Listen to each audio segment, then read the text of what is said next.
The world mourns the death of Hugo Chavez, who passed away after a long struggle with cancer, as world leaders praise his dedication to the poor.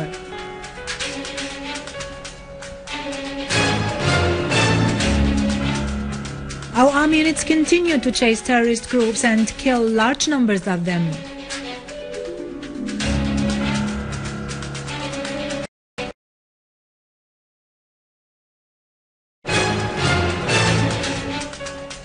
Russia examines French proposals to solve the crisis in Syria.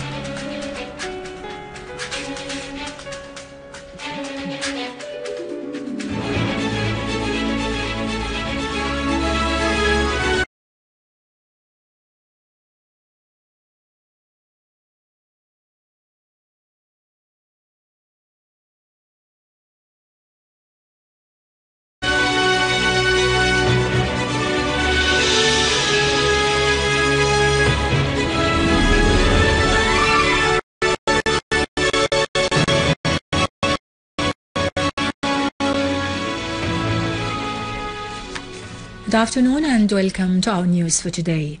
Venezuelan Vice President Nicolas Maduro has announced the death of President Hugo Chavez in Caracas. In July 2000, he won a second presidential term and was re-elected in 2006 for a third term in office. President Chavez was one of the prominent Latin American leaders who worked for consolidating stability in their countries.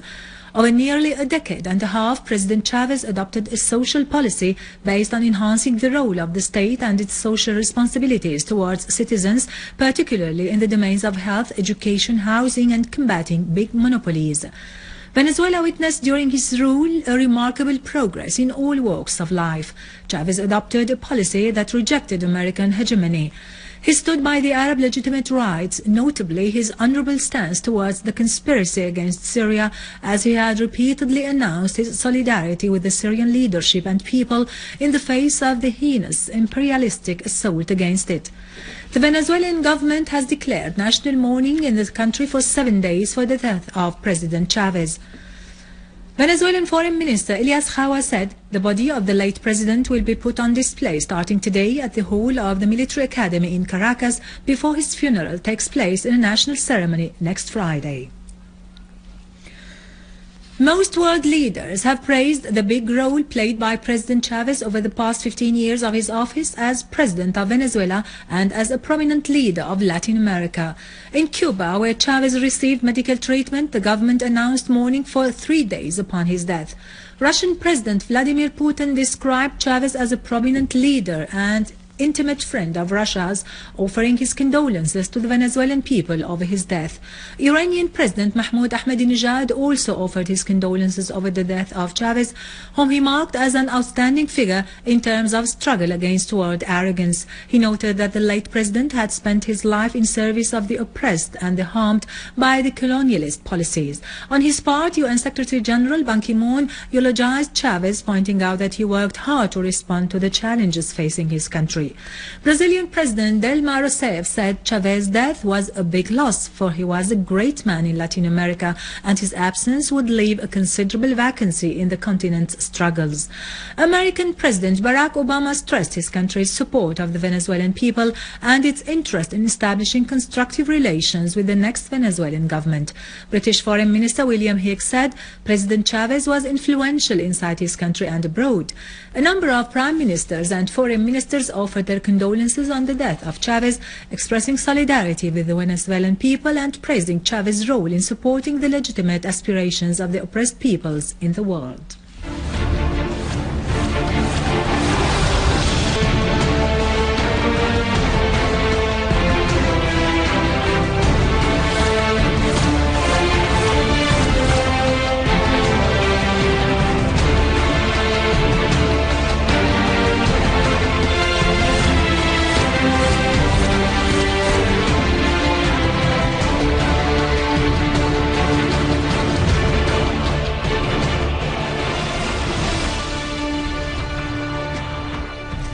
A car bomb driven by 2 terrorists exploded in Ain al-Tina area in Damascus countryside while it was in its way to attack an army checkpoint in the area.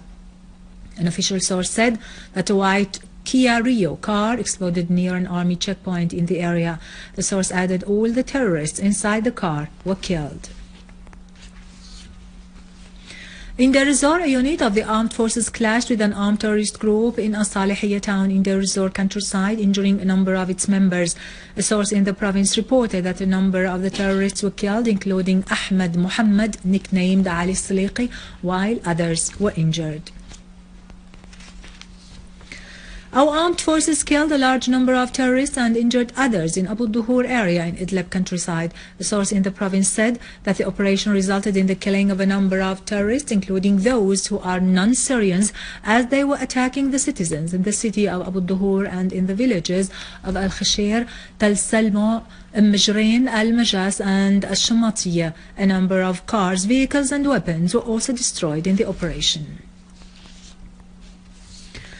Information Minister Omran al-Zu'bi has affirmed that the terrorist aggressions and crimes of Al-Qaeda-linked al-Nusra Front in the governorate of Al-Raqqa are the result of their defeats at the hands of the Syrian Arab army in Aleppo and Damascus and their attempt to terrify and take revenge of citizens due to the latter's national stands.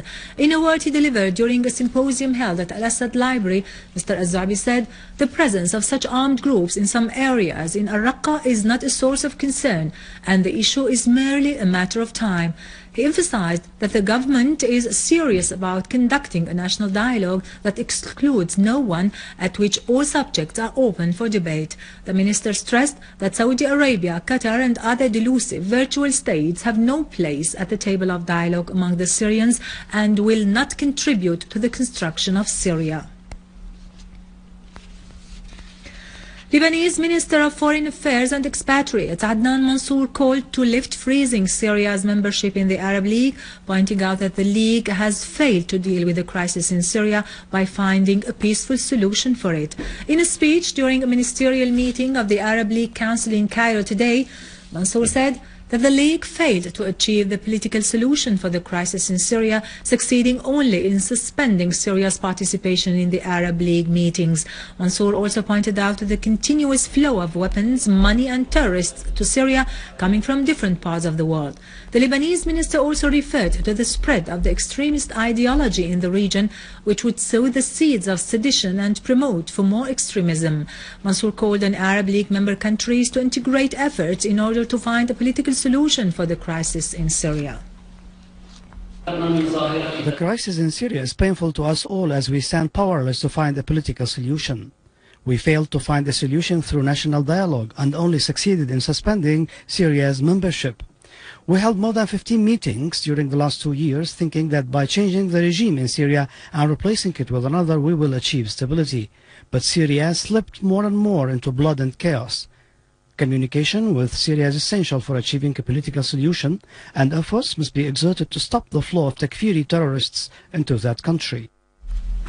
Spokesman of Russian President Vladimir Putin's Dmitry Peskov announced that Russia is examining the French proposals on the Syrian crisis. Peskov said that no time limit is set up for responding to these proposals, pointing out that time is needed to look into this issue.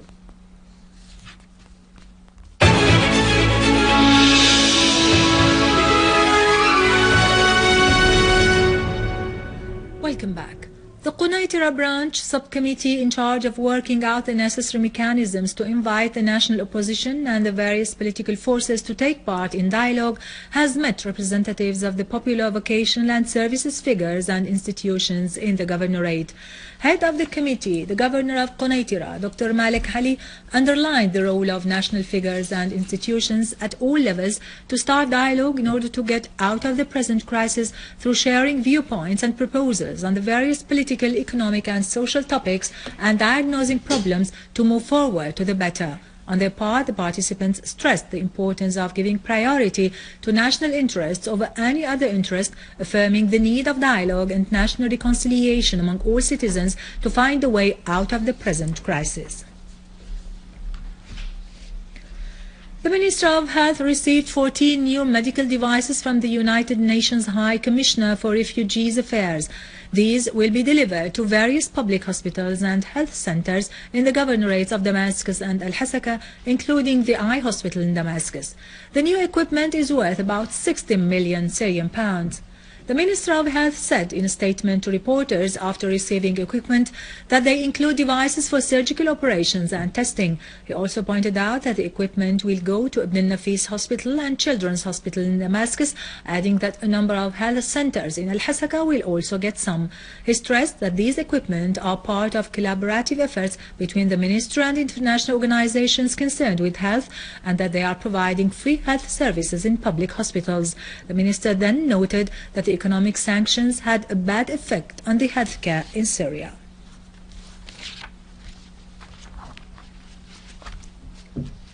With this, we end our news for today. Thank you for watching. For more news about Syria and the region, and to view this bulletin again, you can always visit our website in English, syriaonline.sy. Now to latest business and market news with Khalid Saqabani after a short break.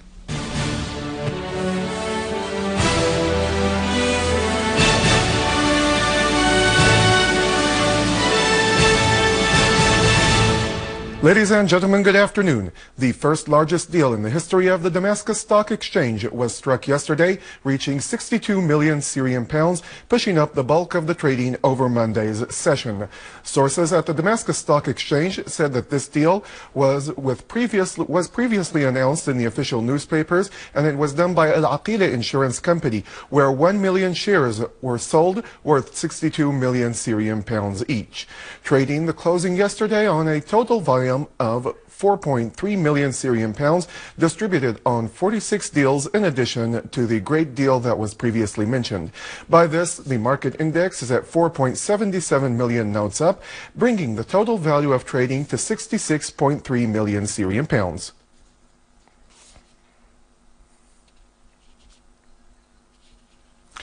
The Ministry of Tourism said that it is preparing its annual plan, which included training the programs for the workers and the ministry and the other affiliated institutions. The training programs are put as a result of the survey made for the workforce at the ministry. The ministry's plan work for benefit from the previous experience and boost the expertise in the ministry through raising the workers' potentials. In related news, the Ministry of Tourism approved 3 projects in Damascus and Latakia worth over 1.5 billion Syrian pounds. The director of the touristic project at the ministry said that the 3 projects include the house of Abu Khalil al-Qabbani, the hotel, and the mall of Jabli, in addition to the site of the cross of Jabli. The house of Abu Khalil al-Qabbani will be restructured and reinvested in the cultural, social, and art departments, as the hotel and the mall of Jabli, which were owned by the city council. The period of executing the project will take 3 years to be invested over 25 years. The project of the site of the Jabli Cross, which is also owned by the city council, includes the construction of a 4-star hotel, 3 restaurants, and 14 2-story villas to be executed in 3 years and invested for 45 years. The Russian Start Company for Food expressed readiness to export 3,000 tons of flour into Syria each month, in addition to 3,000 tons of other products such as wheat, barley, corn, and peas.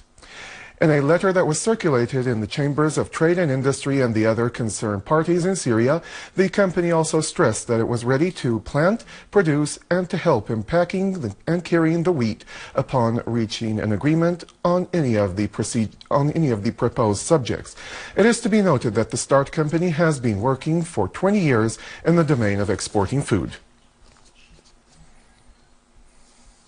The Brent crude was little changed near its daily high as the North Sea pipeline system is still shut down and Venezuela's OPEC's 4th biggest producer announced the death of President Hugo Chavez.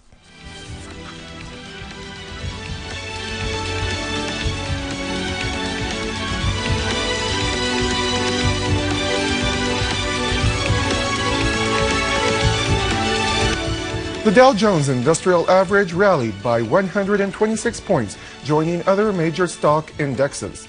The European stocks are also up, exceeding the highest level in 4 years as companies reported better than estimated earnings.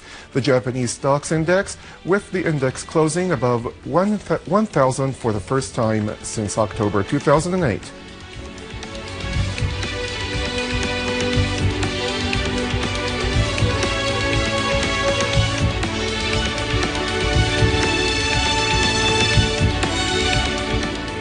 Gold traded in a narrow range and hovered by around $157 per ounce today, evoking the little interest from the investors who switched to riskier assets.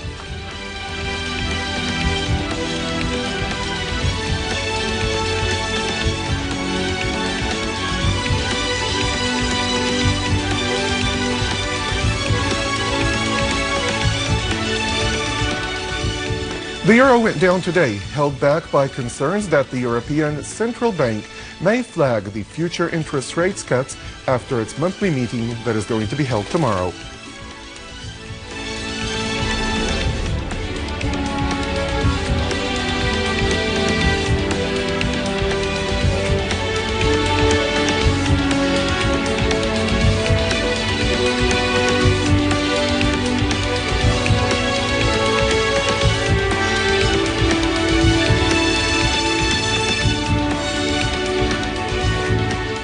With this, ladies and gentlemen, we have reached the end of our news bulletin for today. Thank you for joining us.